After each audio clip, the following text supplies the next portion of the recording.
जानिए हर सच की कहानी दिनेश ठक्कर की जुबान, आपके अपने नेशनल न्यूज इंडिया पर। आश्रम के अंदर जो स्थिति है भक्तों की वो कोई कमी नहीं है। हर आश्रम के अंदर आज इतनी भीड़ लगी हुई है कि आपको पैर रखने की भी जगह नहीं है। आप देख सकते हो जो साधकों को दिया है और जो अनुभव हुए हैं इसका वर्णन तो हर साधक स्वयं से अपने मुंह से वर्णन करना चाहे तो नहीं कर सकता है। पर बापू तो वैसे साक्षात हाजिर है आश्रम के अंदर और हरदम हाजिर रहते हैं। तो ये किसी पर प्रभाव पड़ने वाला नहीं है, भले कोई कुछ भी बोले कुछ भी करे। और जल्द से जल्द आपको बापूजी बाहर आएंगे और जरूर आएंगे। और जब आएंगे तो खाली साधक ही नहीं पूरा विश्व देखेगा।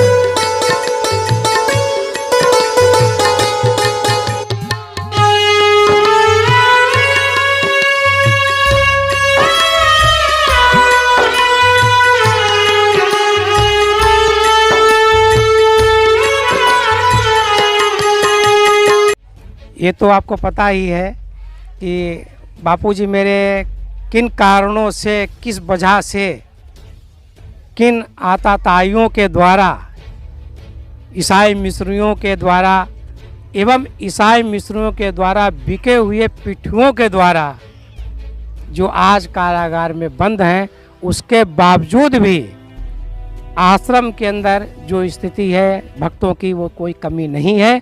आप लोग प्रत्यक्ष रूप से देख रहे हैं। उसका कारण है कि बापू ने हर तीर्थ त्योहार पे जो साधकों को दिया है और जो अनुभव हुए हैं इसका वर्णन तो हर साधक स्वयं से अपने मुंह से वर्णन करना चाहे तो नहीं कर सकता है। क्योंकि नूतन वर्ष में अब क्या है, लोग बाहरी लोग जिनको ज्ञान नहीं होता है तो वो क्या करते हैं, अपने उठे खाए पिए और ताश खेले और मौज किए, तो उनका ज़िंदगी क्या है, एक नारकी जीवन जीते हैं। परंतु संत श्री आसाराम जी बापू के द्वारा शिष्य जो हैं वो एक दैवी जीवन जीते हैं। और उसका कारण सिर्फ यही है कि वो कभी सिनेमा घर में नहीं जाएंगे, वो अपने गुरु के द्वार पे आते हैं, दर्शन करते हैं। और दर्शन करने के बाद शास्त्रों में जो लिखा है कि भगवान के दर्शन करना, गुरु के दर्शन करना, शास्त्रों के दर्शन करना, और उसमें जो जो वर्णन किया जाता है बापूजी मेरे स्वयं बोलते हैं और उसका प्रत्यक्ष ये आपके सामने जो यहाँ ये लोग दर्शन कर रहे हैं तो वो प्रत्यक्ष प्रमाण है। तो ये किसी पर प्रभाव पड़ने वाला नहीं है, भले कोई कुछ भी बोले कुछ भी करे। अच्छा, रह गई बापूजी की बात, तो जो सत्य के पथ पर चलने वाले ब्रह्मज्ञानी संत मेरे बापूजी हैं, उनको जो लोग चाहते हों कि हम अपने मन से कर लेंगे तो बाकी देखने के लिए तो प्रकृति देख रही है। और इसका हिसाब भी जल्दी होगा, देर नहीं लगे, समय नहीं है, बहुत जल्दी हिसाब होगा। और बापू आएंगे, निश्चित आएंगे, जिसमें कोई दो राय नहीं है। और जब आएंगे तो खाली साधक ही नहीं पूरा विश्व देखेगा। पूज्य बापू जी के आश्रम में हम आए हैं। आज वैसे तो हम आते जाते रहते हैं, पर ये पूज्य बापू जी के दर्शन के लिए आज यहीं सूरत आश्रम में ही नहीं, पर आप देखो पूरे भारत भर के अंदर कम से कम 600 से ज़्यादा आश्रम है। हर आश्रम के अंदर आज इतनी भीड़ लगी हुई है कि आपको पैर रखने की भी जगह नहीं है। आप देख सकते हो। लेकिन बापू जेल में है, उसके बावजूद आप लोग यहाँ आते हो दर्शन।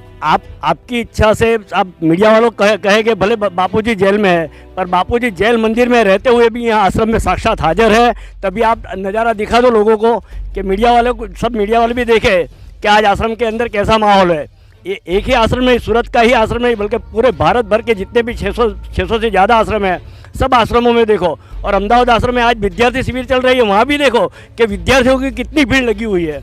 आप देख सकते हो कि बापूजी के आश्रम के अंदर आकर आपका कितना परिवर्तन होता है।